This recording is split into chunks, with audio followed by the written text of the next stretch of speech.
I want to switch gears a little bit. We want to, I want to talk about a data structure called a linked list. This is a very famous data structure, something that you're unlikely to need to code at work. You'd probably use somebody else's linked list if you needed to use one. But I want to code it up here for a couple of reasons. One, problem solving practice. Coding a linked list is not an easy problem. I remember when I was coding a linked list for the first time, sitting in the lab, being incredibly frustrated, wondering why nothing was working, and none of it made any sense. So I've been there. And then after I coded up linked list a few hundred times, it became second nature. I get it now. But I can assure you, the first time I saw this data structure, I had no idea what was going on. So if you're feeling that way, it's you're going to be in good company. A lot of your fellow students are going to feel that way. I remember what it was like to feel that way. And once again, just more evidence that there's really no difference between you and an expert programmer except for the number of reps you've done. That's really all there is to it. You just have to fail as many times as the expert has, and then you will be that good.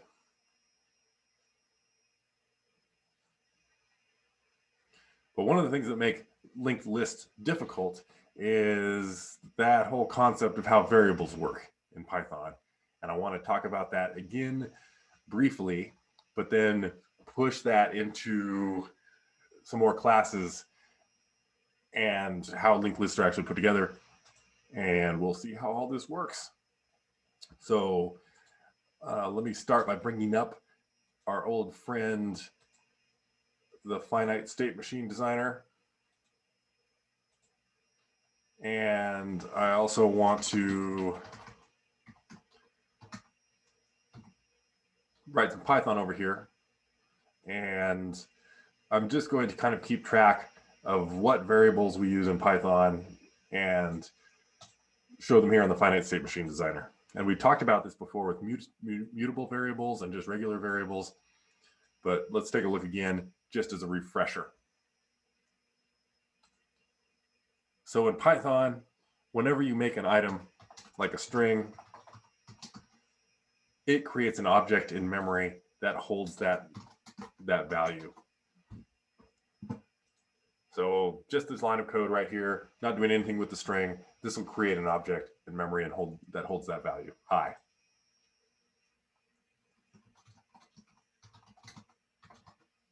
Let's be more punctuation oriented just for fun. Hi. Now, if I assign that into a variable, from Python's perspective, this variable is just like a name for that object. That object exists out here in memory no matter what. But if I put a name to it, if I can remember how to make an arrow, here we go. If I put a name to it, then Python associates that name with that object. So it's not so much that, in Python, it's not so much that A holds hi, even though we say that when we're speaking conversationally, store hi in variable A. Really what's happening behind the scenes is A is referring to that object that has hi in it. A is a pointer to that object. It's another way of saying that. And if I do an assignment, B is assigned A, that doesn't make a copy of the object. It just makes a copy of the pointer. So A points to hi, and that just makes a copy of the pointer so that B points to hi. They both point at the same object. Before continuing, is this ringing a bell again? My point here is that variables are just pointers to objects in Python. Even if that object is 4 or 12, these variables are still pointers to that 12 object. How we feel about this concept?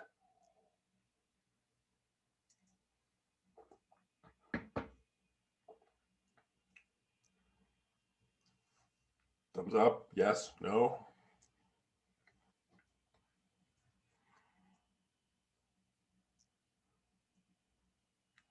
All right.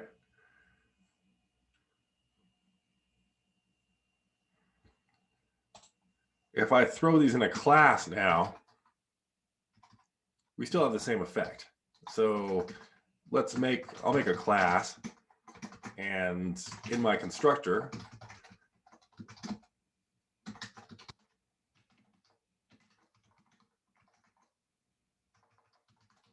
we'll make another one. Hello.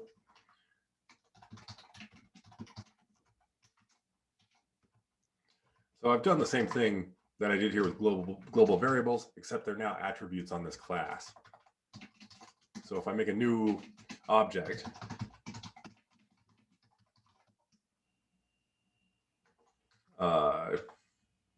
we could print f.a, and we'd say hello, and we could print f.b, and we'd see hello, and it's much the same effect. There's a hello object out there, and f.a refers to that, and f.b refers to that. So just because we're attributes in a class doesn't mean anything different. These are still like variables. They're names for an object that's in memory somewhere.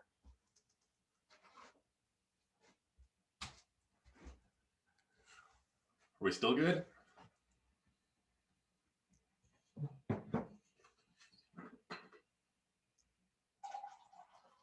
Because we're about to make this object refer to another object.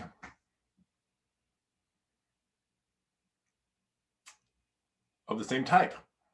We're about to chain these objects together. I'm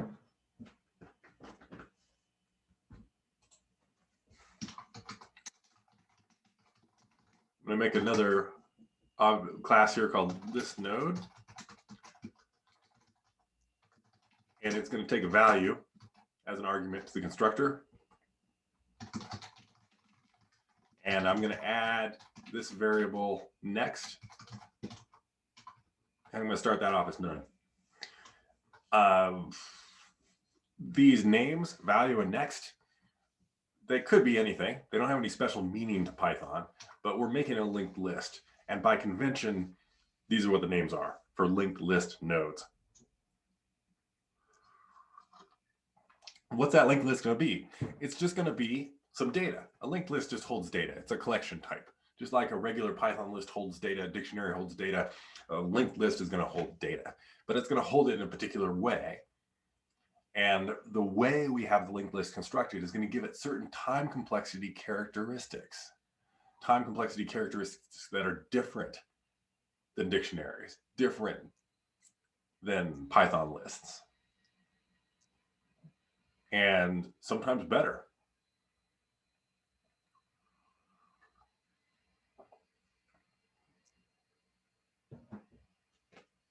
But let's see how this works.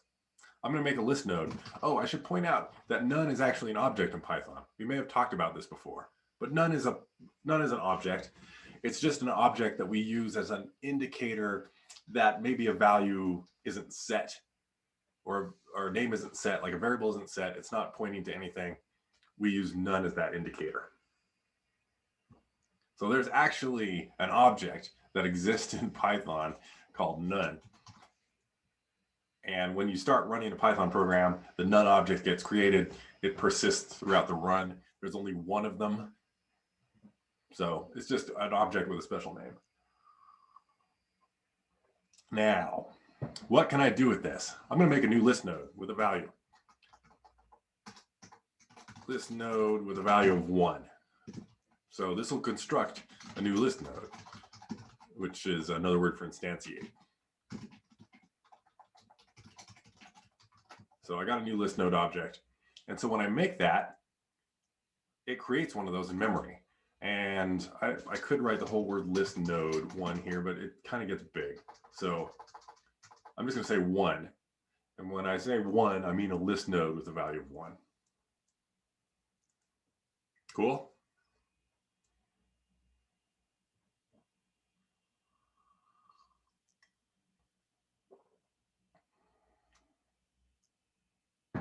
Okay. So this line here, line 20, we made a list node with a value of 1. And it's got a next it's got a next pointer in it. It's pointing to none. I'm just going to go ahead and throw that up there. There's my next. So we've kind of got this situation going just from line 20. Now I don't actually have anything else pointing to that list node I just made. So I'm going to make one. I'm going to call it head. And so head's going to refer to that new list node. Head's just a regular variable, nothing special.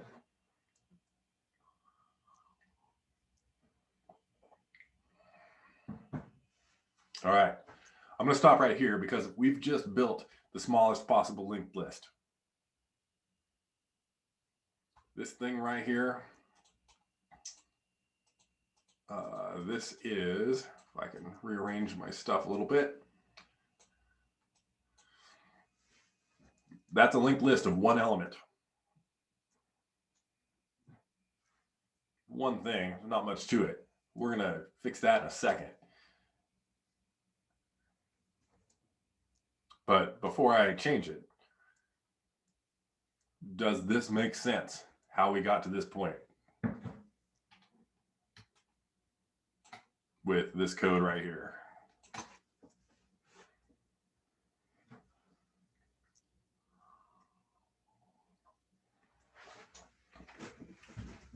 Any questions about how we got to this point?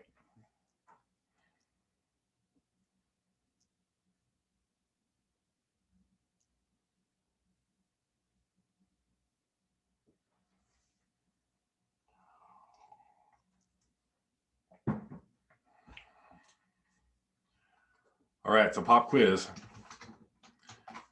What's going to happen if I print this?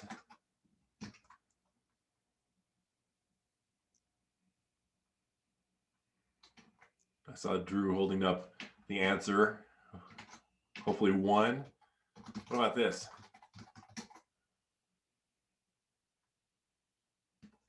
Hopefully we get none out of that.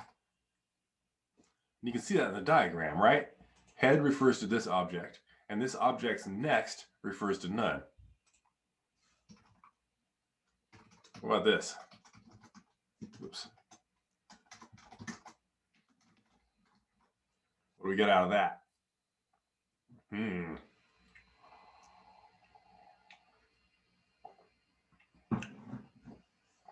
get a null, nothing yet, an error.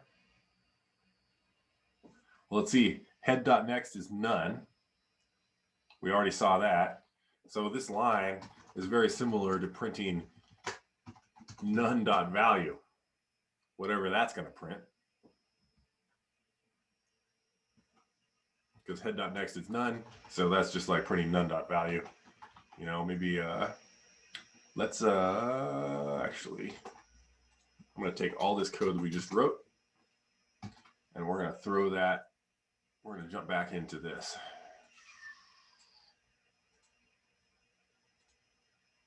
Paste that in here, and run. Let's see what happens. See how many syntax errors I threw in here. All right, so it printed hello twice. Oh, that's from this right here. So let's ignore those first 2 hellos. We got a 1 for head.value. We got a none for head.next. And then we got an error. None type object has no attribute value. Line 24 right here. So sure enough, we get an error. None is just none. It doesn't really have anything to it. And I think we can, if we pop over to the REPL here, we can actually see. Let's get help on none and see what's in there. Not a lot. You can turn it into a Boolean, you can print it out, or you can make a new one. So none doesn't really do much. Definitely doesn't have a dot value on it. So that's why this line is unhappy. But what we did there was we kind of walked off the end of the list. Like we looked at head next, but head next dot value doesn't exist. Head dot next doesn't exist. But what if we made it exist? What if instead of head.next pointing to none, what if we set it to point to a new list node and had that list node, that next list node point to none? If we could add another list node right there with a value of 2 in it, and then set this list node's next pointer to point to it, then we should have this kind of structure. And this is us building a linked list right here.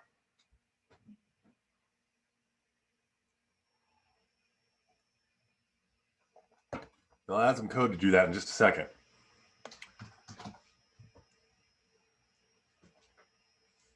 But I want to stop right here and look at this data structure. What do y'all think? It's kind of weird. We don't have anything pointing to 2, right? To node number 2, there's nothing pointing to it except for the next pointer for node number 1. So when we get past a linked list into a function, somebody says, hey, here's a linked list. They're not actually passing us this whole thing. All they pass us is the pointer to the head. That's it. They pass us a pointer to the first node, and it's up to our code to follow the next pointer, see what the next node is, follow the next pointer, see what the next node is, until we get to a none, indicating the list is over. Shannon has a great point. You can't just index a node. You can't. This is one of the drawbacks of linked list versus a list. With a regular Python list, an array, you want to access the node at index 17, go for it. Order one time to do that. Node at index 337 billion, order one time. Arrays are pretty cool that way. But linked lists, you can't index a node. That's a very astute observation. You only have a pointer to the head of the list. If you want to find something, you've got to go next to next to next to next to next until you find it. You have to traverse from the head to wherever you're going, like Tasha says.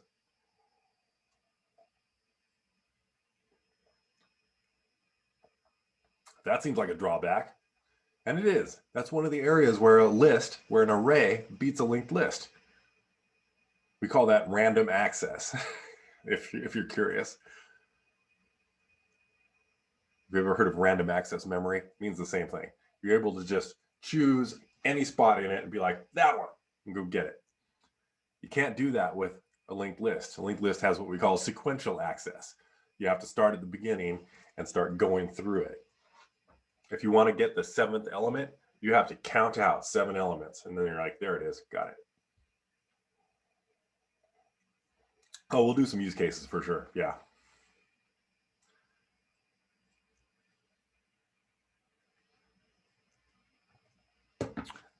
Before I do a use case though, let's do one time complexity example with this example I have right here. And I want to compare this against how an array works, how a built-in Python list works. I'm going to insert a new node at the head of this list. I'm going to make a node with value 0. And its next pointer is going to point to this. And the head, I'm going to change from where it was. I'm going to change the head to right here. These indexes don't have to be in order, incidentally. I'm just putting them in order for convenience.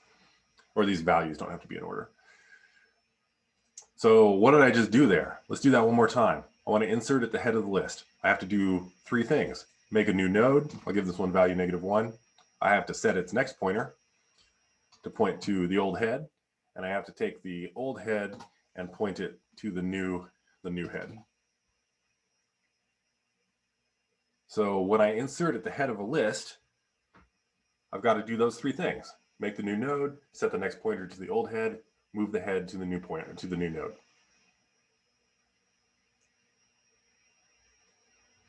Before I ask my next question, does that make sense? What I've been doing to insert at the head of this list.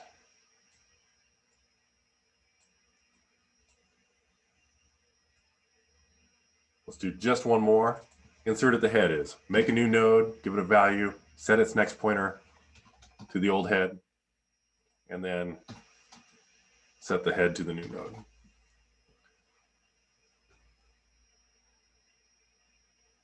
What's the time complexity of inserting a value at the head of a linked list in terms of the number of elements in the list? We got to vote for O1, 2 votes for order 1.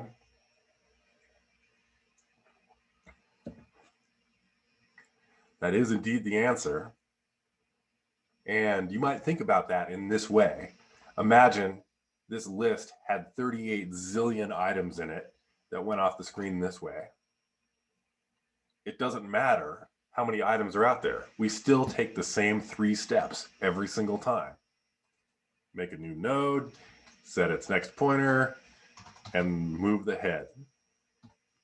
So no matter how long this list gets, 84 bazillion elements out there, it's still going to take the same amount of time to insert at the head. Does anybody remember what the time complexity for inserting at the head of an array is?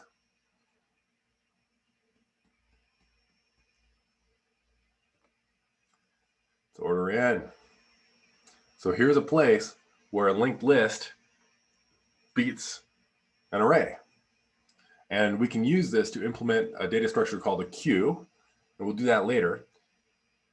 But a queue is a place where an array is not an optimal data structure for it. And a linked list is.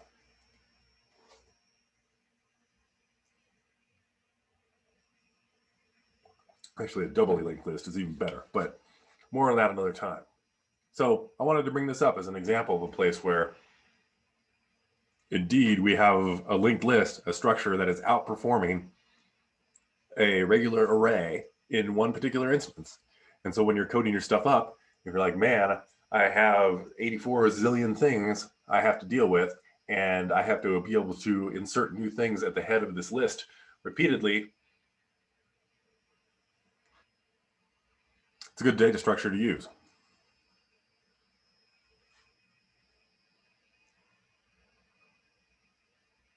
All right, so what have we seen? We've seen kind of the basics of how linked lists are built, how variables refer to these objects. And we're just going to have a linked list node that refers to the next list node, that refers to the next list node, and so on, all the way down the line until one of them refers to the none object, indicating it's the end of the list. And we saw that inserting to the head is an order 1 operation, which is kind of cool, unlike doing that in an array, which is an order n operation. So a little bit faster with that. The weirdest part of this to me, I think, is the idea that we have these objects that are list nodes, and each list node refers to another list node. And the key, I think, for understanding this is remembering how these variables work. How when we copy a variable, it's actually just copying that reference. So it's easy for your brain to think, wait a second, a list node refers to a list node, refers to a list node, and you start thinking about the list nodes being nested inside each other, maybe, but that's not really what's going on. It's not that the list node contains another list node. It's only that the list node refers to another list node. And the analogy that I think I've already brought up, but somebody suggested to me was the scavenger hunt, the house-to-house scavenger hunt. If I give you a Post-it note with an address on it, and you go to that address, knock on the door, and say, hi, I'm here on the scavenger hunt, and that person gives you another Post-it note with another address on it, the next address, then you can go to that next house, and you can knock on the door, and the person will give you a Post-it note for the next house in the line. You can't just jump to one of the houses that's in the middle of the scavenger hunt. You have to start at the first one that you have the Post-it note address for, because you can't get the next address until you go to that house. And traversing a linked list works much in the same way. The head is like the Post-it note that has the address of the first house. And once you get there, next is like the Post-it note that has the address of the next house in it. And eventually you get to the last house and you say, where am I going next? And that owner gives you a post-it note that says none on it. And you're like, that's it. That's the end of the linked list of houses. And if we wanted to insert a new house at the beginning of the scavenger hunt, we'd do it just like we did it here, where we'd say, oh, hey, that's not the first post-it note anymore. Take the post-it note away from the scavenger and give it to the owner of what used to be the first house, or what is going to be the new first house, and say, okay, here's your next.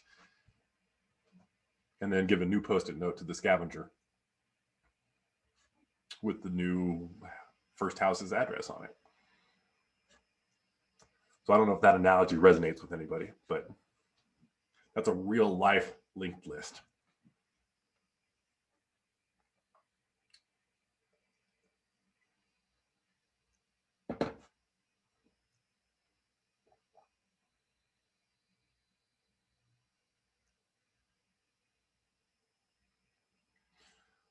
Okay, we should do a break before the code, but any questions before the break?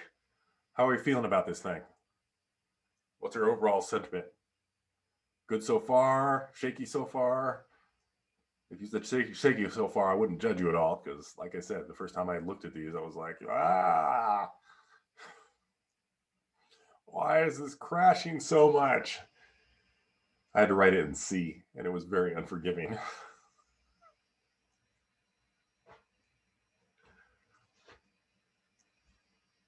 All right. Well, let's keep those questions coming. And when we come back, we'll do some code here to see how we can do some operations with these linked lists. Maybe first things I like to do is traverse it. Build a linked list, and maybe we'll write a routine to insert a value at the head of a linked list, just like we did here.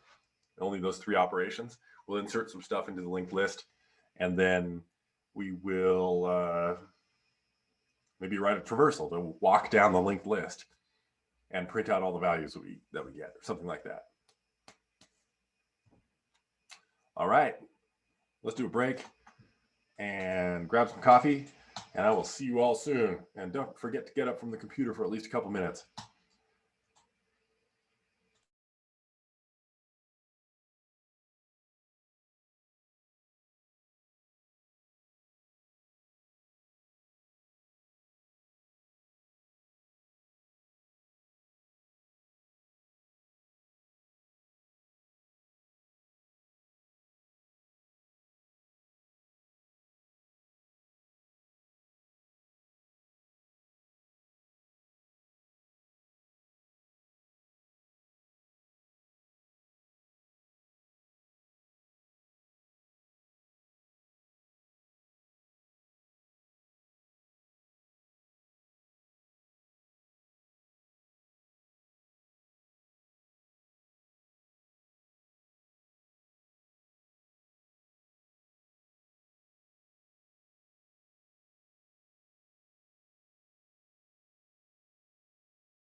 Welcome back, everybody.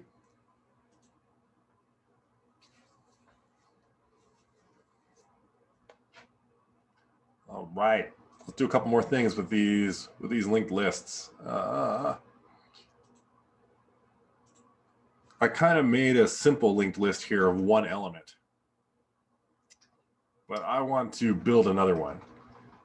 And we saw we could print out the value in the next.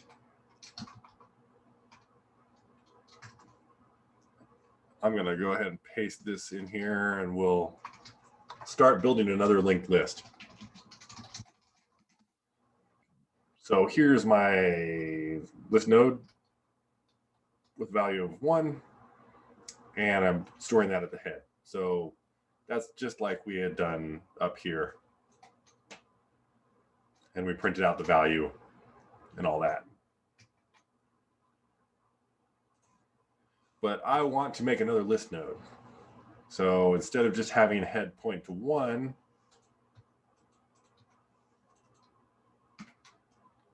like this,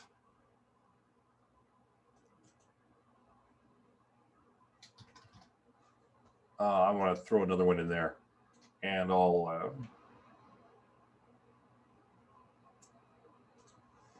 make it node number 2. And we'll set up something like this.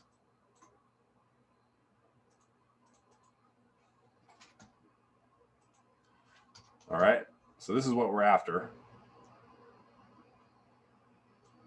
But then my question is, how do I set this up?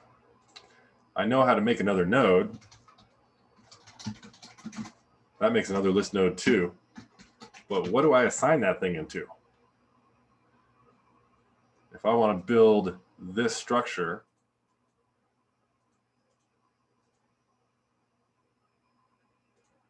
why don't we just put it right into head.next?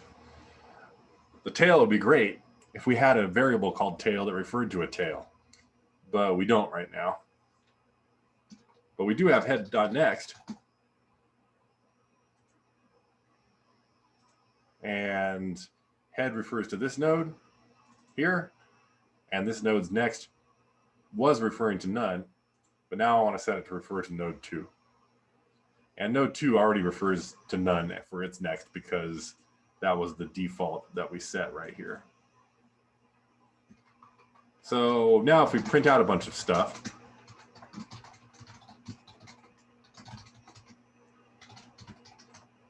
we should see our linked list in action. And boy, I've got an ugly printout here for my list node. Let's make that a little bit cleaner. I'm going to add a repr so that we can do that. And this will return a string that has a nice printout. Repr self.value. Nice printout of the node.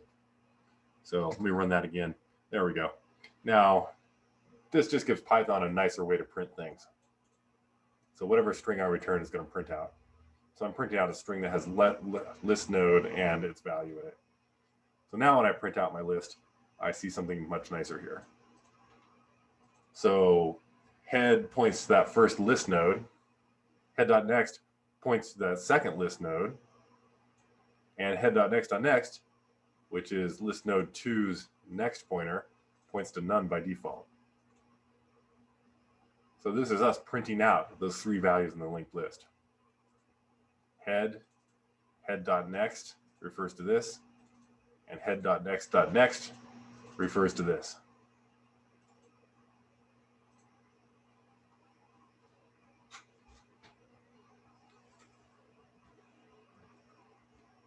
I don't want to keep typing .next because I'm lazy. So we're going to fix that in just a minute.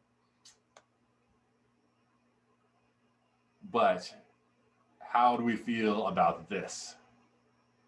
What doesn't make sense about any of this stuff that we've done so far?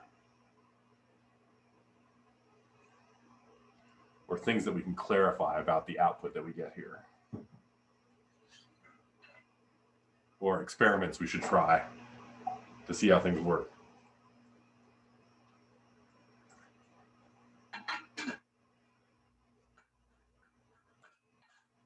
Maxwell says, it makes finding an index in the middle really difficult.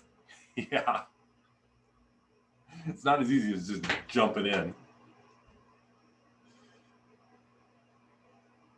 All right, some good questions here. What is the repr? The repr is the thing that makes my output look nice right here. I'm printing out list nodes, and repr is like telling Python, hey, when you print out one of these things, print it out with this string right here that I give you. If I were to take the repr out and give this a run, it prints out the list nodes like this, which is the default representation of a list node. And so I'm like, hey, let's return a different string. Like repr can return anything, like kittens. I can return a string like that. And then every time I print out a list node, it's going to print kittens. That's just not that useful. It's far more useful if I print out what the list node has in it. So that's what repr is all about. Does that answer that question, Christina? All right. And then let's see, Drew says, is this the same as typing head.value.next is assigned the second node? Let's try it. Like this, I think you're saying. Attribute error, head.value.next, int object has no attribute next. I love this question because it means we have to dig into what's going on here. The way Python interprets this expression right here, head.value.next, is it kind of goes from left to right. And the first thing it does is interprets head.value. It's like, what is head.value? And head.value is whatever we passed in, it's 1. And so if we can, in our heads, think about what Python's doing with this line, it takes head.value and it substitutes it right there. 1. And then it tries to compute this part, 1.next. And this is why we get an attribute error right here.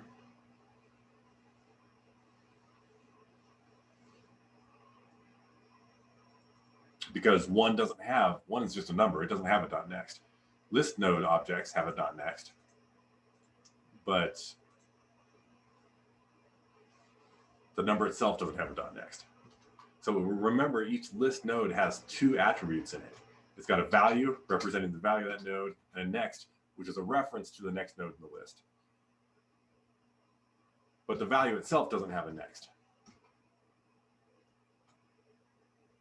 I don't know, does that answer that question, Drew, or am I missing it here? Cool. All right. Incidentally, I can only see 4 people on the screen. So, Drew, you were lucky you were one of the 4. I won't always see your thumbs up. Let's see here. Does each node list or list node only hold a single value, or can the node have multiple values? That's a good question, Corey. There's really no rule about it. I'm putting a single value in here just for ease, but you could, if you want, have all kinds of stuff in here. You can add whatever other things you want, or value itself, you know, the way I have it coded up.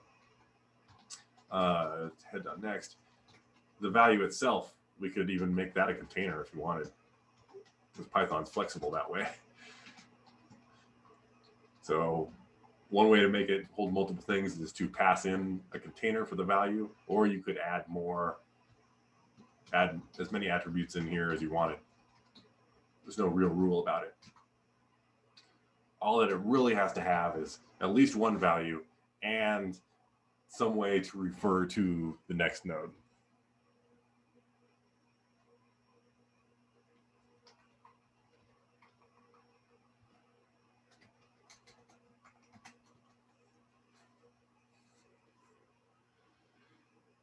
Oh, let's see. Tasha says, what about printing head.next.value? Yeah, we could totally do that. Head next value. We'll see the value there. So head.next was this list node, referred to this list node, I should say. And then head.next.value referred to this too.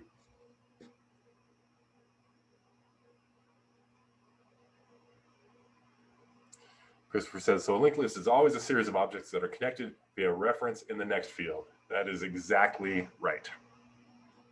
That's it. And the terminology is a little weird because if somebody says, I'm passing you a linked list, that really just means they're passing you a reference to the head of the linked list. That's it.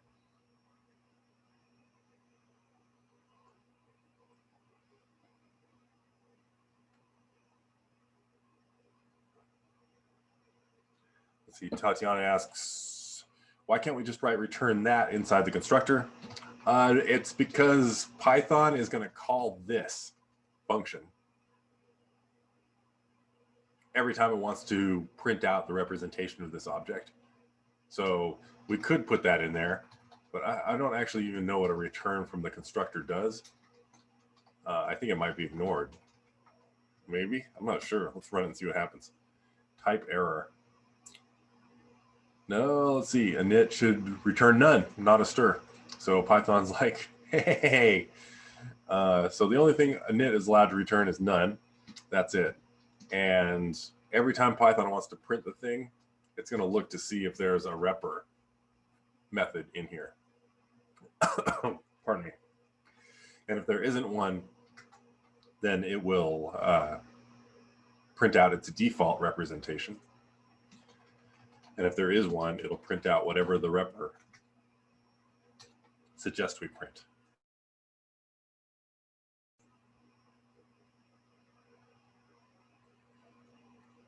So it's got to be in the separate thing because that's the name that Python's looking for. Underscore repr. Josh says, how do we add nodes behind the head? Yeah, that's going to be a tricky one. Hold on that thought.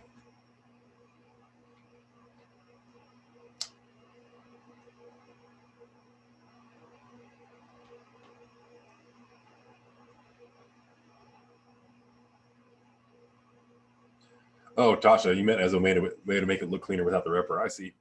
Yeah, I could do that, but then I didn't. Nothing wrong with doing that.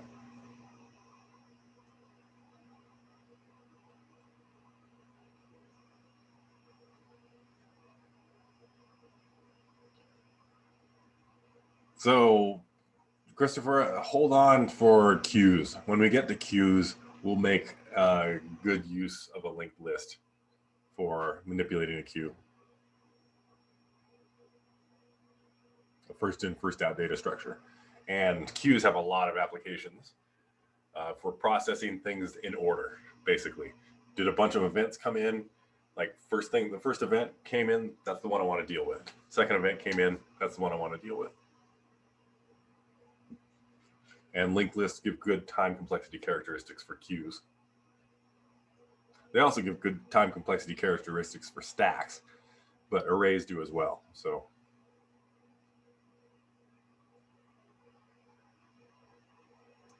but mainly, we're working on problem solving skills right now. Is really what we're doing, Christopher. And also, linked lists are a classic data structure that it's just good to know about as a software developer. So you don't get caught out by somebody saying, hey, they put this in a linked list. And you're like, what's a linked list? Because it's such a basic, well-known data structure. It's also a data structure that makes appearances in coding challenges really frequently.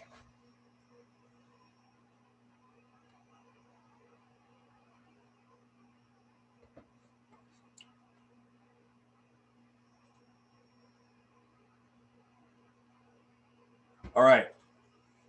I'm tired of typing head.next.next.next. Plus, if I have a longer linked list, I'm going to just keep needing to type next out here. I'm going to write a function here.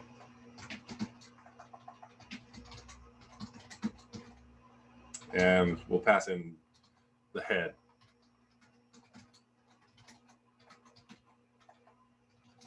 I want to print out the entire list, every single bit of it. So I've got a list 1, 2, and 3. Now,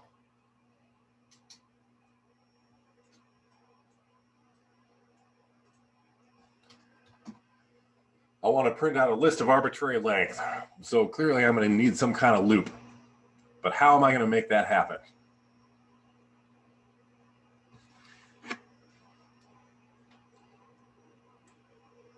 Benaya says, do we have to keep chaining next to make new nodes? No, we'll fix that in a little bit because that's ugly, right? And we'll do a reversal of a linked list at the end of this day.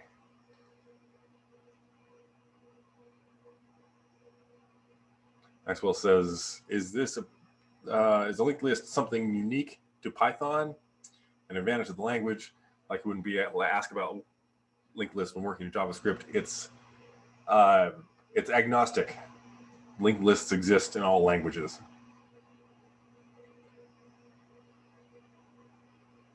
Or at least can be built in all languages. Asterisk, languages that allow you to have pointers to objects, which includes JavaScript.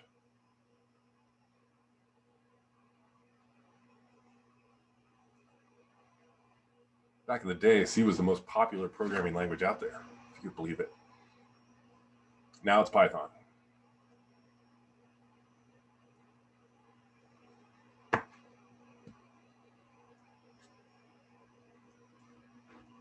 I've been working on a book for C programming.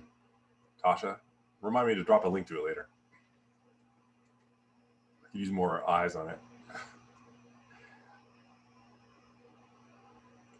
Anyway, let's see here. So how are we going to do this? What do y'all think? I want to print out one thing per line. I want to print out the number 1, the number 2, the number 3, whatever is in this list. I want to print it out. So I know what my input is for this function. The input is a reference to the head of the list. And I know what the output is. Each node's value, 1 per line. Let's be consistent here. How do I get from one to the other? I know I can print out the head's value, but that's just one of them. What do we think? What's a good plan for printing out this list?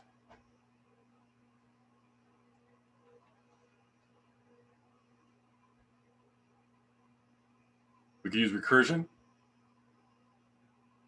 There is a recursive solution, but I don't want to jump there yet. Darren says, let's assign pointers and move them through the list.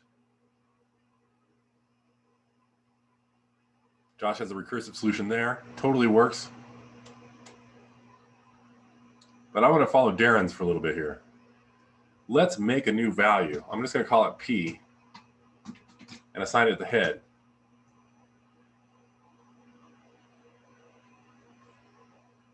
And so at this point, we have a local variable H. You know what? Let's just call it head and leave it that way, even though it's a duplicate of another name.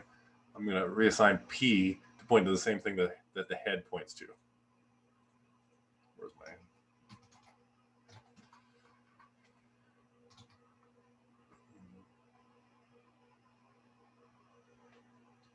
So I'm going to assign P to point to the same thing the head points to. Head's going to be pointing to the first node. P is going to be pointing to the first node. Let's print out what this is and then just walk P down the list. We'll move P to the next one, print out what that is. And then move P to the next one, print out what that is. Move P to the next one. Hey, we found a none. We're done.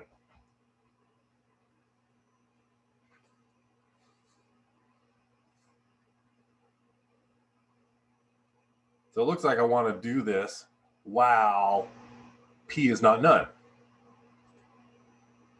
So let's do that. While P is not none, and remember, commonly with the none, with comparisons against none, people use the is operator for that. Let's print it out.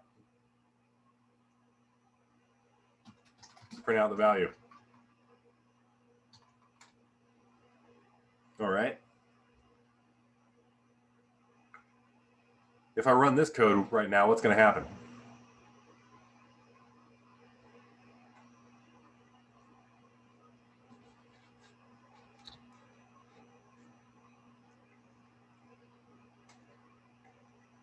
It's going to keep on going. What's it going to print?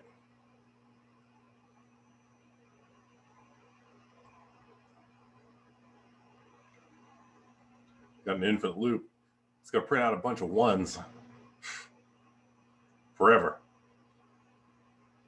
Because P is just pointing to the head, and that's it. If head is not none, which it isn't in this example, it's just going to keep on printing. How do I move P? So P starts off pointing here. How do I move P to a different place? How do I make P refer to this node instead of the head node?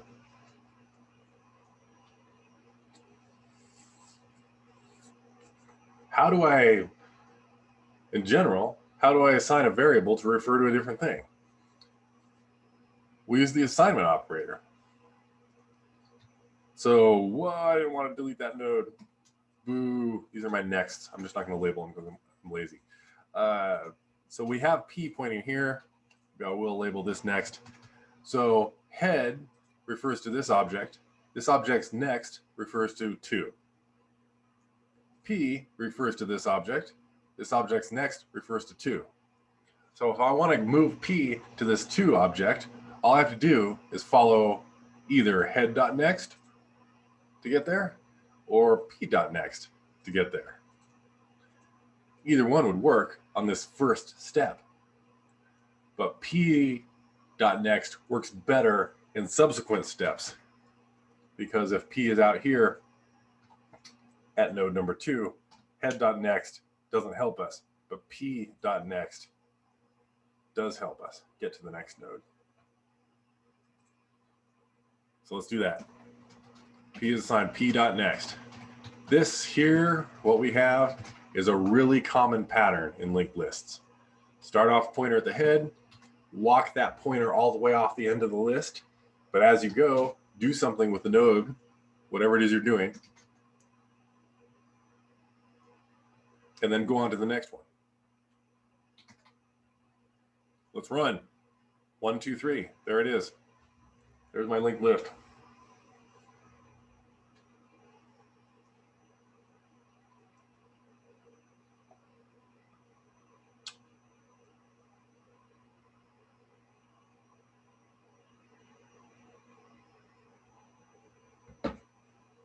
All right.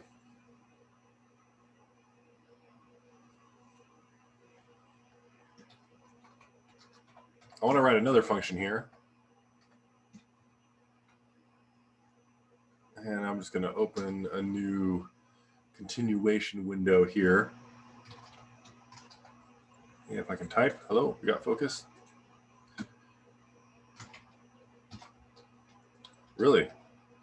You can let me type here. All right. Print last. I want to write a function that prints out the last value in the list.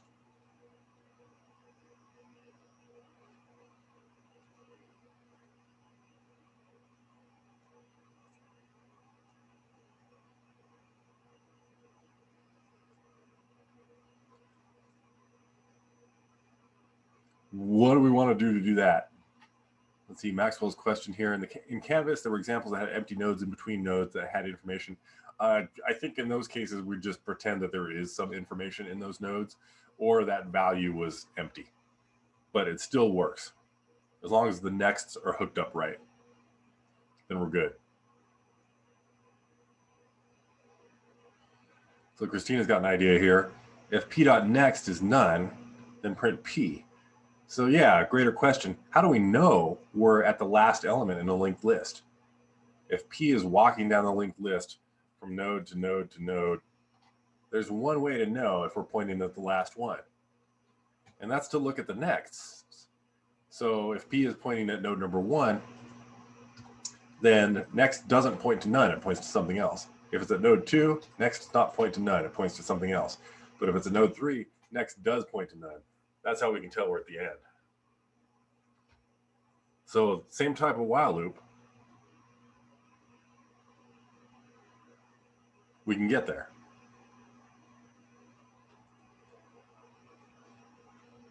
Maxwell says, so the node on none is not the same as having an empty node. That's correct. Yeah, And Maxwell, maybe the biggest difference is that, like in this diagram, these three things right here, these are list node objects, but this thing here is a none object. It's a completely different type of object. And so you could have list node objects that had no data in them for the value. They could have a value of none, but that's different from this thing, which is itself just a none object. And it's a little bit weird here because on my diagram, I don't have a way of differentiating. They're all just circles, right? But in actuality, these three things here, these are list node objects. This thing here is a completely different type of object. It's a none object.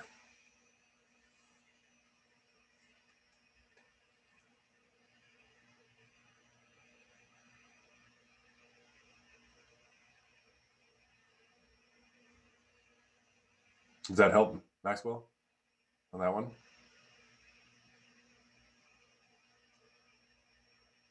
All right. Oh, let's see here. Josh has got some code in here for this. Let's see if we can make this work. Print last. Let me jump down to this. What do we have here? We got a pointer to the head. Great. Wow. P.next is not none. Let's just keep walking down there. P equals P.next. And if P.next is none, print it out.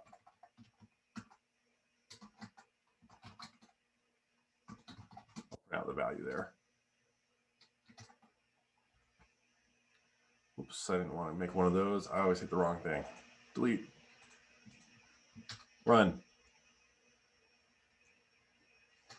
I should call it, huh? Print last head.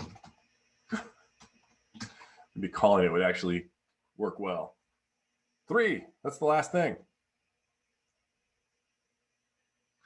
There is one special case in here, though, that I want to point out. We just didn't quite get to this yet, Josh, but this is a great place to point it out.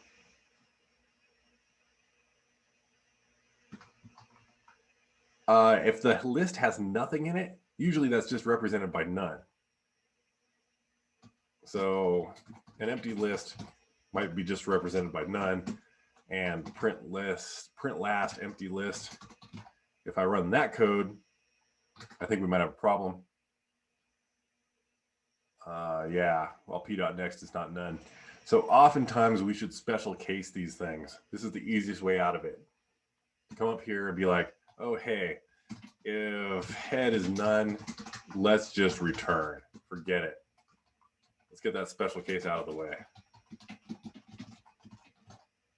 And then after that, we can assume that there's at least one node, and then all our code should work again. So a common thing to add is special casing for cases where the head is none, and so on.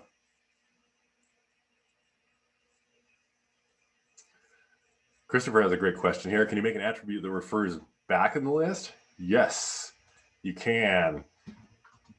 It's commonly called previous, next and previous.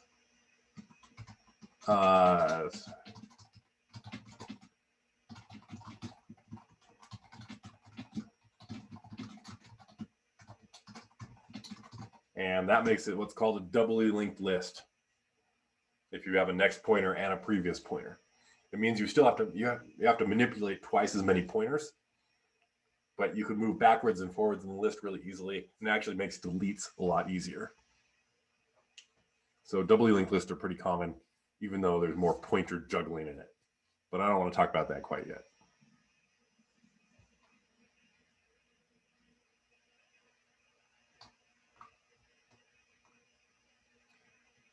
All right, let's see here. Seems like it's about break time. We printed last. I want to do one more piece of code to insert at the head of the list, and then maybe some pseudocode for deleting from the list, because deleting is one of the hardest things to do out of a linked list. But I also want to do the linked list reversal. Maybe we'll do the reversal first, and then if we have time, we'll do some delete. But let's do a break. And I might refactor this just a little bit, because I think maybe we can save a line of code here during the break. I might do this just for comparison. But let me know if you have any more questions. Post them during the break. And when we come back, we'll look at inserting stuff at the head of the list and then reversing a linked list. Reverse the linked list is a really common interview question. Plus, it's a great way to wrap your head around moving pointers around and changing the pointers in the linked list. All right, let's do it. Grab that coffee, and I'll see y'all soon.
Howdy, everybody.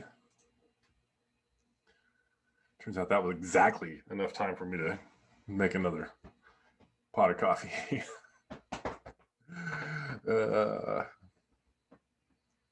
Maxwell says, if we have time to come up with a solve an algorithm question where using a linked list would be obvious to use in the solution, let's see here.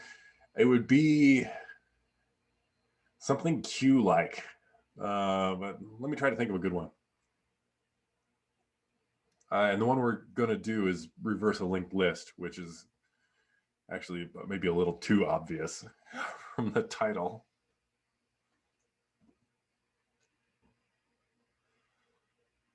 All right.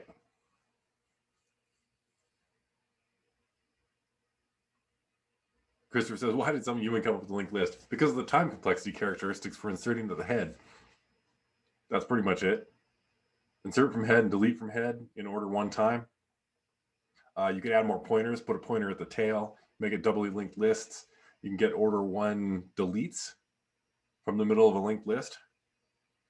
It's about the time complexity. So if somebody had a need, they're just like, I need order one deletes from the middle of this linked list. I have a huge linked list of things. I need to be able to delete out of the middle of it. And that linked list of things could be anything. It could be like, maybe you're displaying a whole pile of, or you have a whole pile of like news articles or something, and you need to mark some of them as read or delete them from a list of things, something like that. And you need to be able to do that in order one time. So there's something. It's all about the time complexity characteristics. And again, with time complexity, if you've only got a few items, it doesn't really matter, you know? You have to do an order n search through 10 items. Who cares? Blink of an eye. Order n search through 1 billion items. That's a little bit different.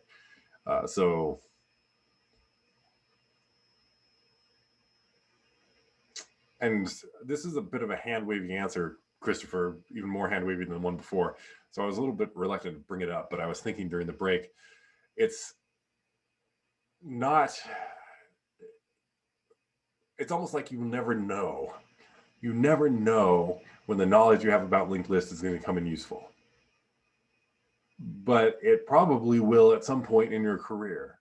And it might not be about linked lists directly, but it may be about some of the techniques that you learned while learning how to manipulate linked lists. And one thing that makes experienced software developers better than inexperienced software developers is just the amount of exposure they've had to different techniques for doing the thing. And so when they see a new problem, they say, oh, that reminds me of these 5 other things I did. Not the same problem exactly, but it reminds me of them. And the bigger that number, that reminds me of 7 things, 12 things. The bigger that number is, the more options you have for attacking the problem. And the more likely you are to come up with a solution that's pretty optimal, because you can bring all that past experience to bear. So again, I apologize for that answer. You just never know when it's going to come into play. It reminds me of Steve Jobs' commencement speech at Stanford, where he talked about how he audited a calligraphy class. And it was the calligraphy class that eventually inspired him to make the Mac with its nice fonts and stuff. He's like, you just never know when you pick up some knowledge where that thing's going to play out. So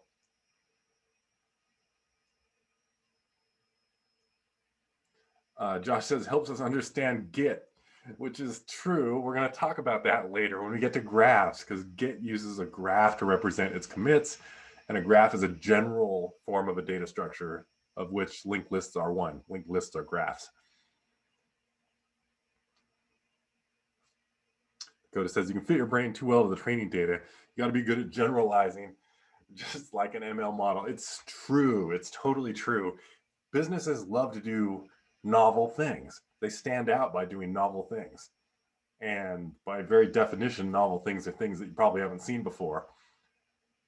So being able to be flexible on this stuff is really important. It's like the field is too vast to memorize it all. We just can't. You might as well forget it. So we got to figure out the things we need when we get to them. So really the skill about software development is figuring things out more than memorizing how to do a thing. And sure, eventually you memorize how to do a few things just out of sheer repetition, but it's always going to be new stuff. Like this morning, I was lamenting that my favorite local news site didn't have an RSS feed, but I'm like, you know what? I could probably make one.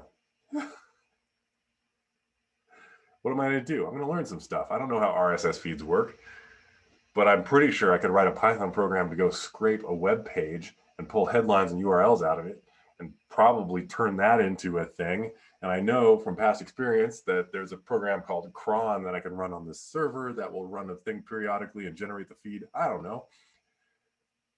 It's problem solving. I haven't done it before. It's novel.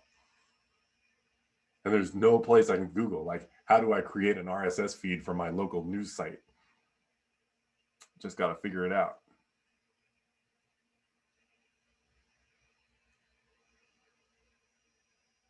Another favorite of mine is Bruce Lee philosophy. I mean, everybody knows Bruce Lee, the fighter, but Bruce Lee was actually a bit of a philosopher as well. And he has a lot of proverbs that are all about flexibility and adapting to conditions. It's good stuff. Be like water.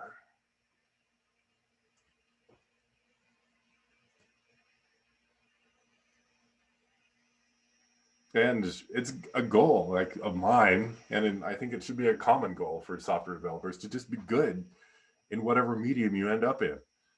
And somebody's like, hey, I got this language that you've never seen before. I got to figure this thing out. Like, be skilled at solving problems in that environment, in a language you've never used before, for a problem you've never seen before. Makes you more valuable as a developer. And more valuable developers literally earn more money. So there we go. All right. What am I doing? Let's do one more thing before we reverse a linked list. I want to insert at the head of the list. I don't know why you take so long to keep me focused like that. And I'll take a list node as an argument to this. And actually, I should take a head node. How about that? So the head of the list, and we'll make this the new one, just to be more clear. So if I have a list node with 10 in it, I want to be able to do something like this.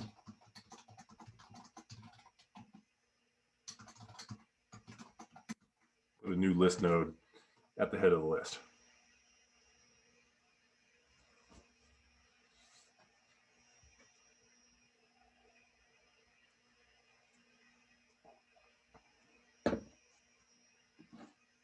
Let's see. Josh says, can we build it like this? P is head, 2 to 7, P dot next.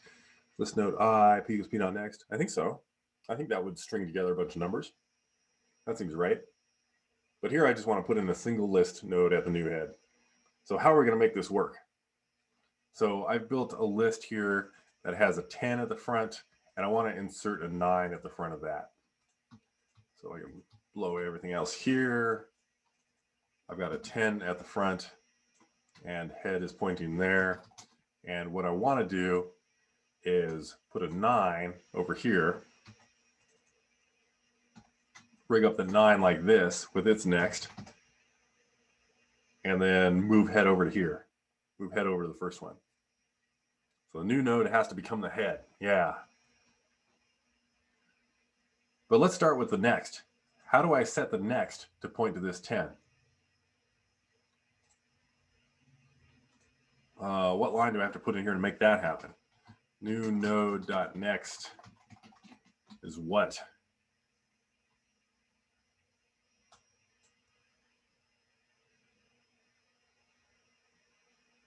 New node.next is assigned head. Head refers to this object by assigning new node.next to be head, we cause new node next and head to both point to the object with 10 in it. So that'll get us wired up to this point. New node.next is head. All right, that's part of it. But we still have to get the head pointing back to this thing, like this.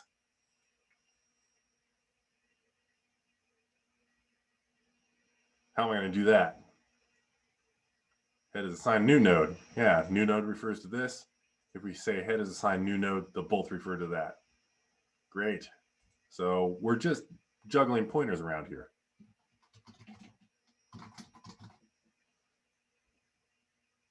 All right, and that gets us to this point right here. And that actually is the linked list. I'm just looking at this part here. Looks good to me. There's only one thing I'm actually missing for this. Because if I do this and I print the list, we might notice that it just prints out 10. Didn't print out my 9. Does anybody see why? Should have printed out 9, 10, but it just printed out 10.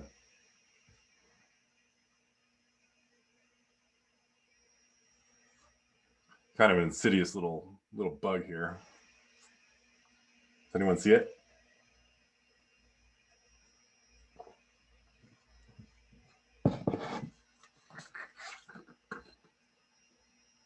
Where's my 910? Spilled coffee all over the place. I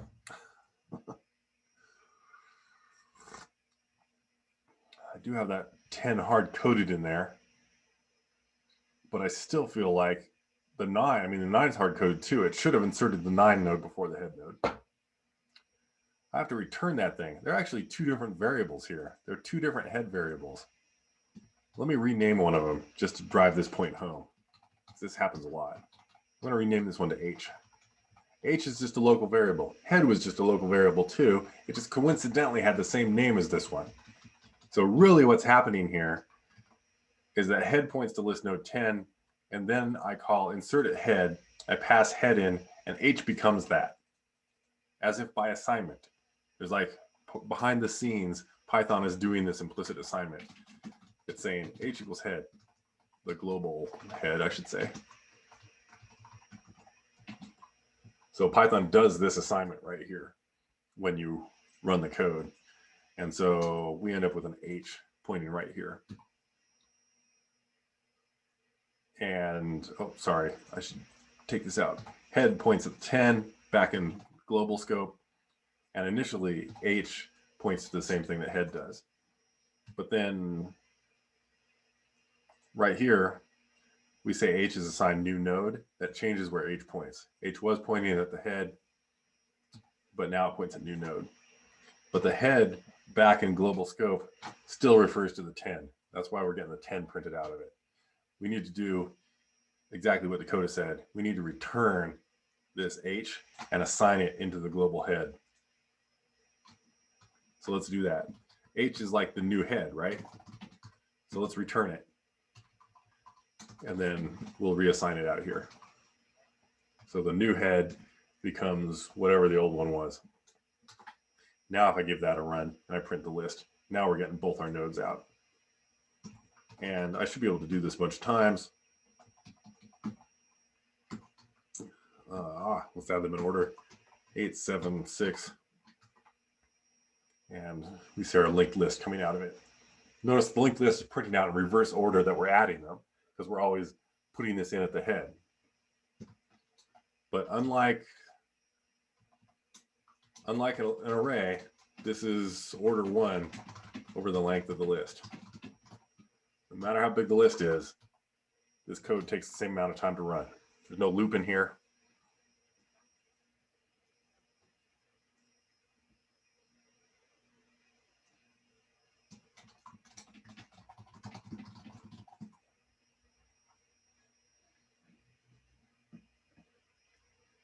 All right.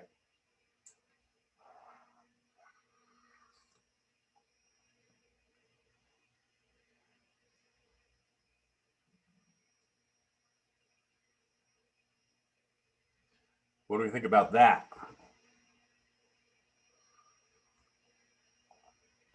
There's not a lot to this data structure, but we've just written a data structure that you can insert at the head of in order one time, which is unlike any data structure we've had so far.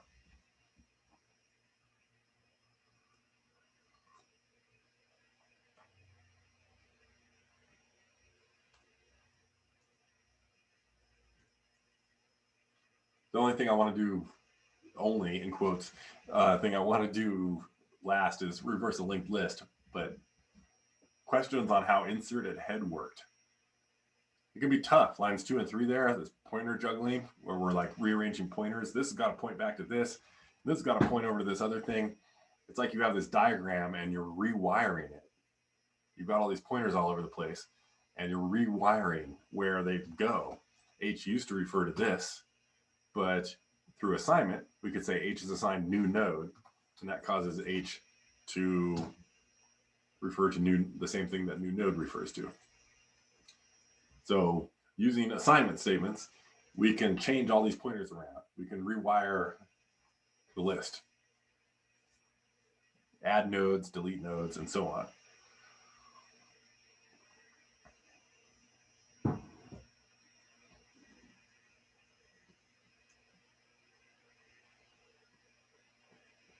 How do we feel? What's the overall stress level of understanding, stress/understanding level?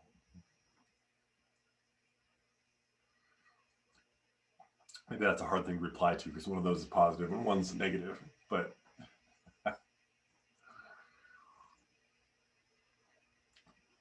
Nick says, feels like I need to rewatch this after a better night's sleep. I remember this being tough for me. I don't remember exactly what made it click though, which is really annoying. So Nick or anybody, if you watch this again or there's an aha moment, I would love to know what made that aha moment happen.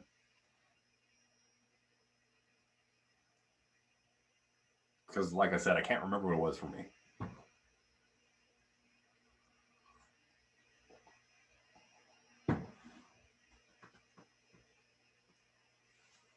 Maxwell, again, I'm going to point back to the time complexity on that. If you found yourself worked into a time complexity corner, something's timing out or taking too long, and you recognize that it's because you've got an order in process with a list insert ahead or something, you'd be like, hey, I just replaced this. If I can replace this list with a linked list, then I'm going to get order 1 time complexity on that insert ahead. Might solve my problem. Tosh is looking at the first code signal problem with little dismay. I can't even remember what it is. I should go look. I forget which ones they are from week to week. Maybe we can do a little bonus time after the reversal here. All right. This is the heavy lift, the linked list reversal. And it's going to involve making a bunch of temporary pointers and manipulating all those pointers. We just got to rewire the thing. So let me put some nodes out here. I'm going to leave off the word next from now on, but anytime you've got the right hand arrow like this, you can assume that's the next pointer. I've got a head here. At the end of the day, what I want is a list that looks like this. And I'm going to deliberately draw them in the same order, except the next pointers go this way. We're going to reverse the linked list. The fact that I'm spatially drawing these in the opposite direction is irrelevant. Linked lists don't care if it looks like this or like this. It's still a linked list if you have the next pointer.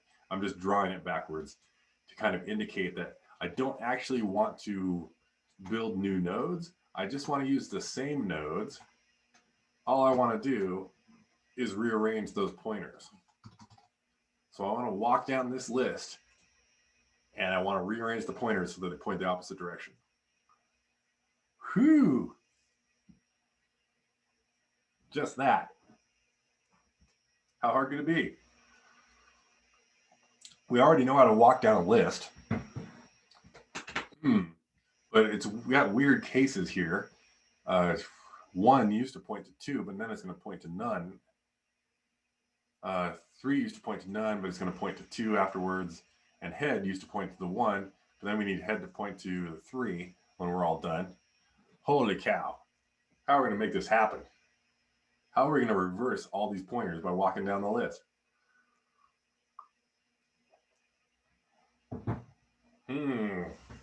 What do y'all think? Throw some ideas around. See if there's something that makes any sense for making this happen. What are some of the things we've already done today that we could rely on or we could make use of? Like we did print list and print last and insert a head. I don't know if any of these things are useful or parts of them could be useful. Christopher says head.next is assigned head.previous. Let's see what that does. This is a good initial attack. And remember, we don't have to like create the entire solution out of thin air at first. One of the ways of solving problems with Ooper is, can we solve a simpler version of the problem? What if we simplify it and see where that leads? So let's try it out. Head.next is assigned head.previous. All right.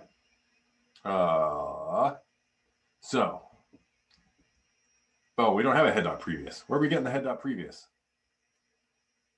How are we going to keep track of that?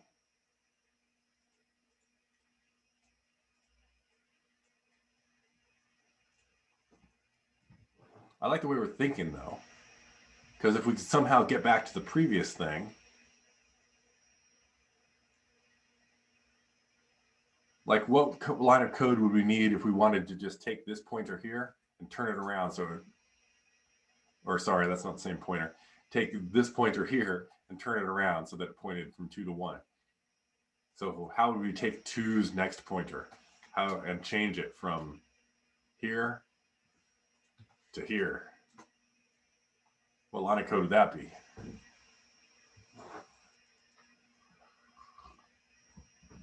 Let's see if head.prev is none, but what is head.prev? We don't have a .prev anywhere. We're going to have to make one.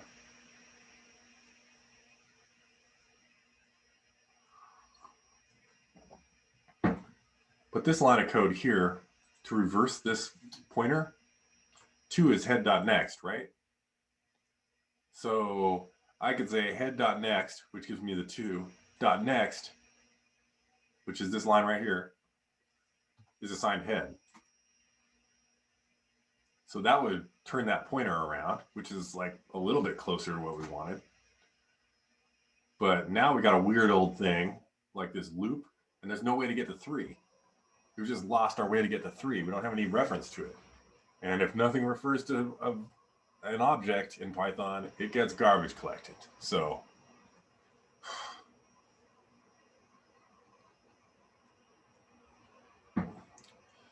oh boy, it might work, Josh. But I don't think we actually have to go that far. I don't know. Did you try it and see what happened? I know at the very least, we've got to return a new head because the head's going to change, right? The head used to point at 1 and it's got to point at 3 at the end of the day. So I know we need to return a new one.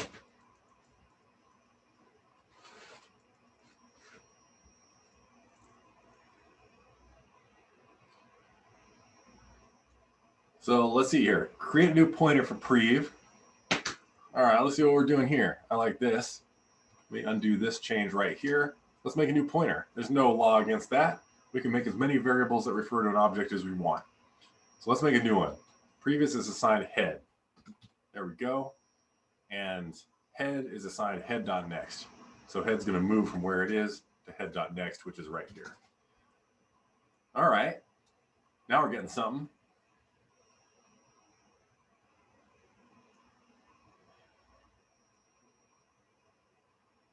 At that point, how could we reverse the pointer so that we get this result? This is head.next right now. But what if I wanted head.next to point back to the 1?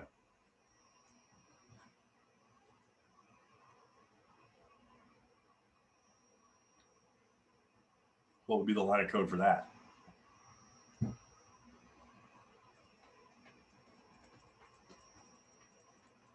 Head.next equals prev. Prev points to the 1.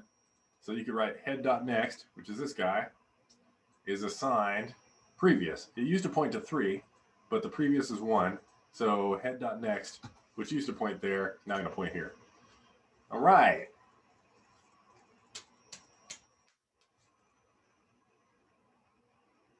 So we haven't fully gotten it yet.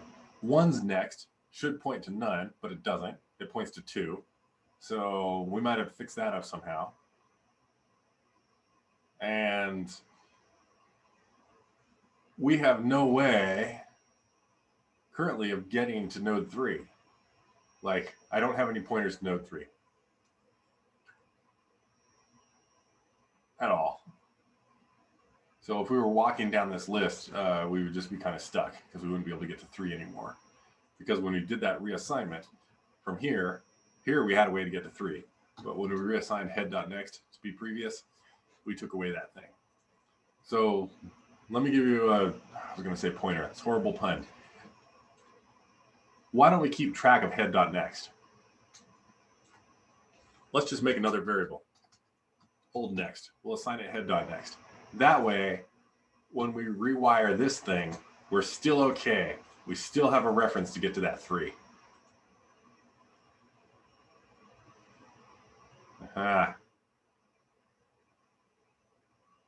So looks like we need a few variables to make this happen.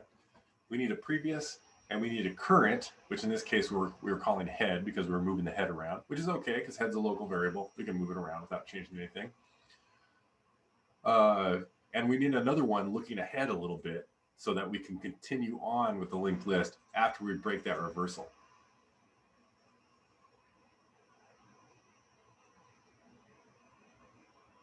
And then once we've done this, we can bump everything up, right? I can set head to be assigned here, and I can set previous to be assigned where the head used to be, and then I can set the old next to be assigned at the next. So I've got these 3 pointers that are all in adjacent nodes, just moving along in lockstep. Previous goes to the next thing, head goes to whatever the old next was, old next goes to the next thing. They just all move down the list. And then we can run that same line of code again that Darren posted a couple minutes ago. Head refers to this node, dot next is assigned previous. So let's take it from where it was, move it back here. And check it out. We've actually kind of got a reverse linked list here. There's still that none on the left that we haven't done right. But we successfully, by using these 3 pointers, previous, head, next, and old next, using these 3 pointers, we managed to get at least these nodes reversed, kind of. And we even have an exit condition.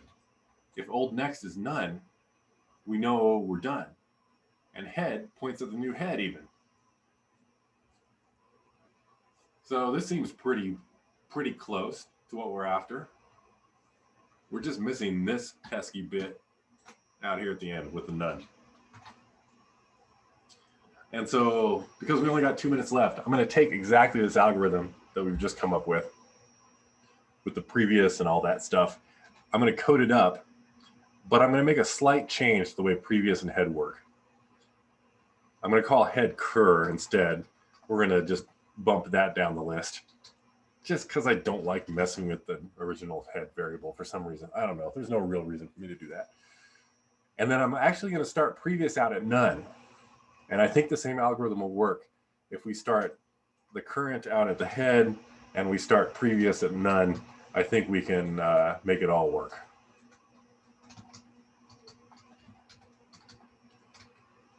With maybe a special case for an empty list or something. So let's throw that together. Return insert at head. So I have a list after this. Head's pointing to that list. Let's print list head. So this should give us the 6, 7, 8, 9, 10 list. Then I'll print a blank line. And let's reverse the list.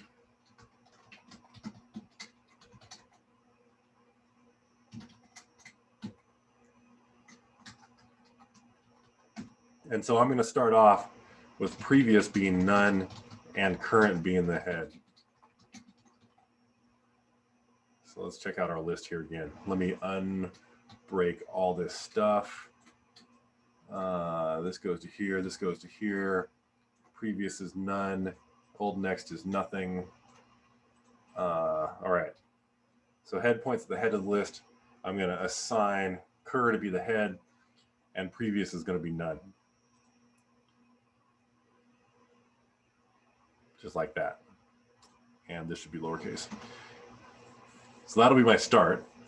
And now we've just got to rewire all those pointers. Let's see, we had head.next is assigned previous.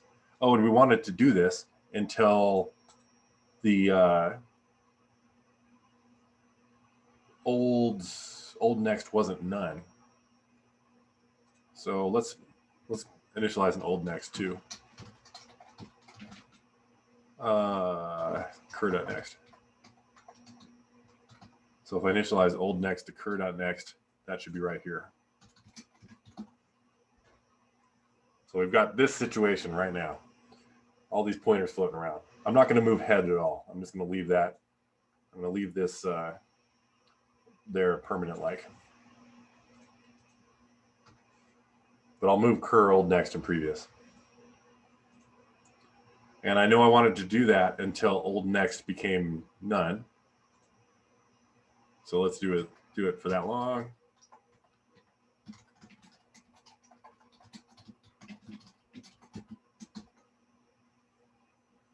And then I want to start rewiring stuff. What do we want to do? We want to take currents next and assign it to previous. Previous is none. I'm going to throw another none out here, even though there's only one none object technically. I don't want to draw lines all over the place. So current is this node. Its next points to 2 right now. We're going to change it so it points to none, rather to previous, because previous points to none.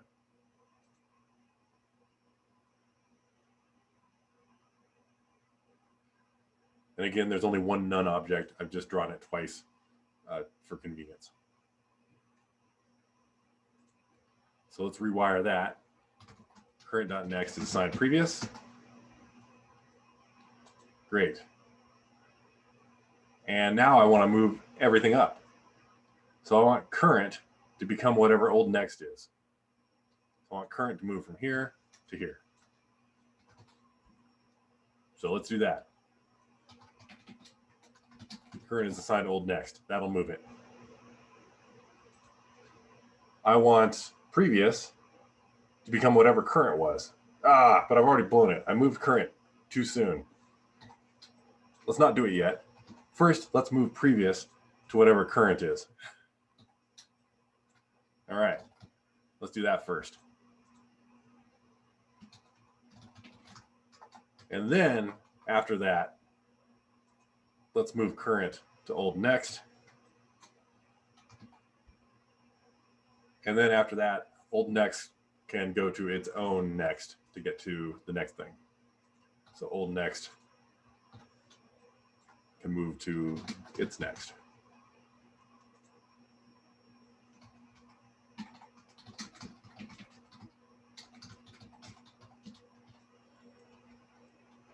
Holy cow.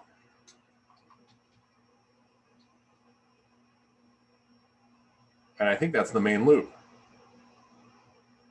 So let's run through it one more time.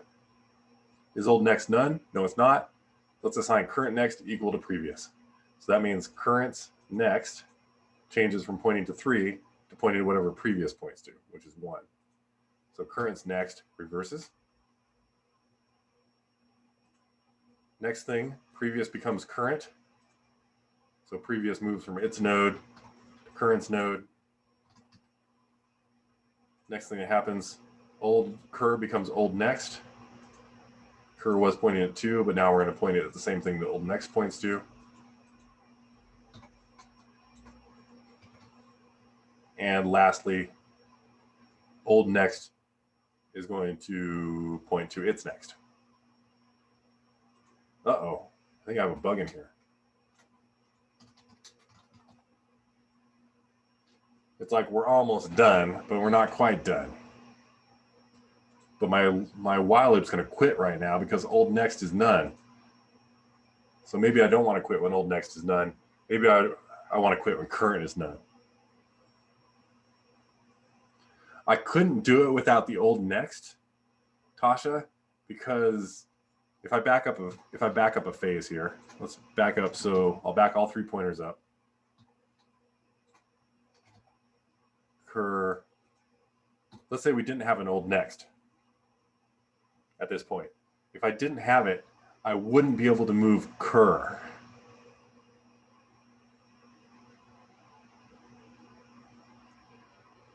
And so my old next is what you have for your next in that code. Next is assigned cur next. So you could do it that way too, but it's equivalent in that we're both keeping 3 variables, right? You've got cur next and previous. I've got cur old next and previous. I'm just using it in a slightly different way. But we need that one so that we can make this jump and move cur up to this. Otherwise, again, if we lose all the references to the 3, Python's going to garbage collect 3 because we got no way to refer to it anymore. But it looked like I had gotten up to this point and I still hadn't reversed the entire linked list. So I think I actually want to go until cur is none.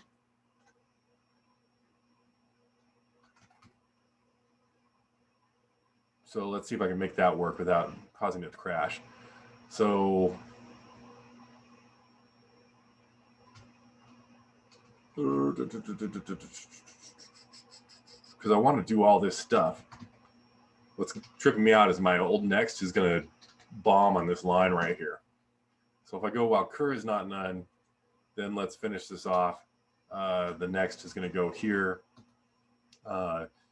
Previous is going to come to here. And cur is going to come to here. So maybe this is where Tasha's answer is going to be a little better. Because I have an old next moving on its own. But maybe it's better not to move it that way. Especially if I'm going to cur. Let's switch it up a little bit. Cur not next. Let's put it in here.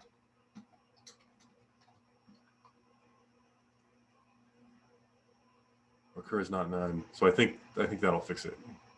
No. Old next is old next dot next. It still doesn't fix it, but I don't need that line anymore. All right. I'm over time, so I'm hoping I didn't break anything horrifically there. The last thing I have to do is return the head, and previous points at the new head conveniently. So let's just return that at this point.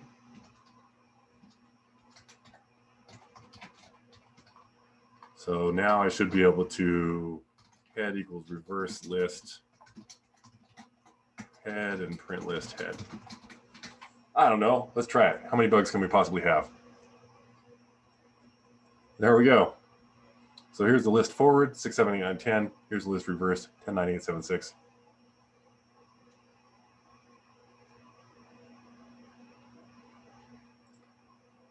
And just got there by rewiring all this stuff. All we did was had 3 pointers going through and a bunch of assignments.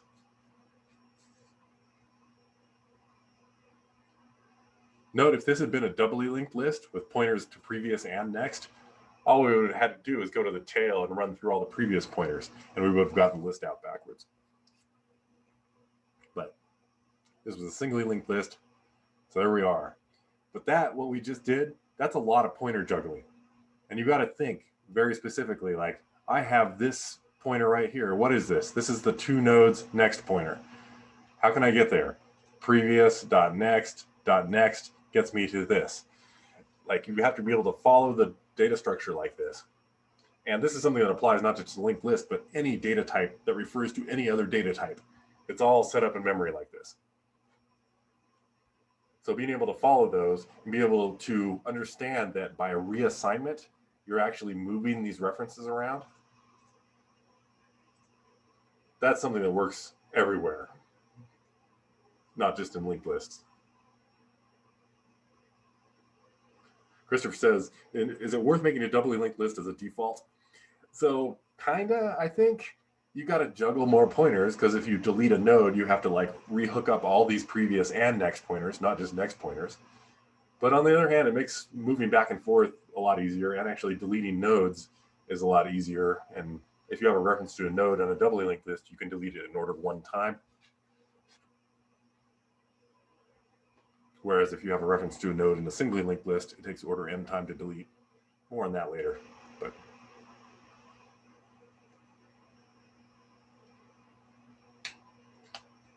all right. I'm over time. I appreciate you letting me go over 10 minutes here.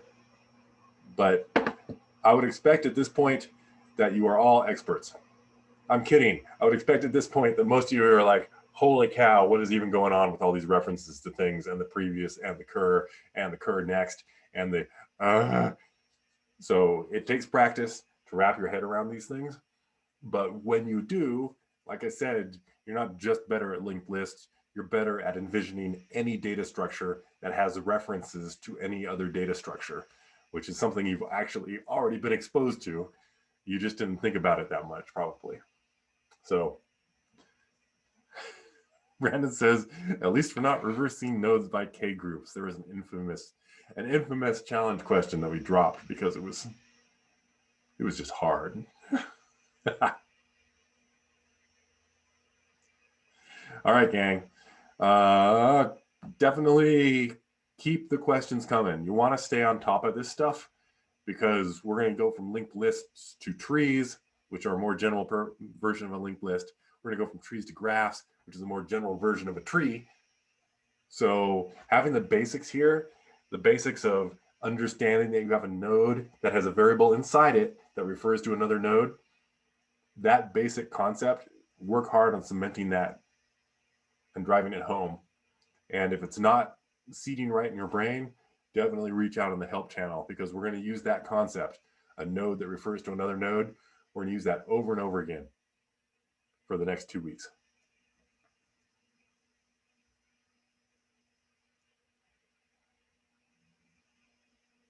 All right, gang.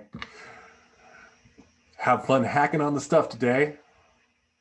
And seriously, we got a lot of people on the help channel just standing by to get you unstuck. So if you get stuck, please do reach out. Save yourself a lot of pain. And maybe I'll see a few of you, hopefully, in the office hour at 2:30. Catch you all then.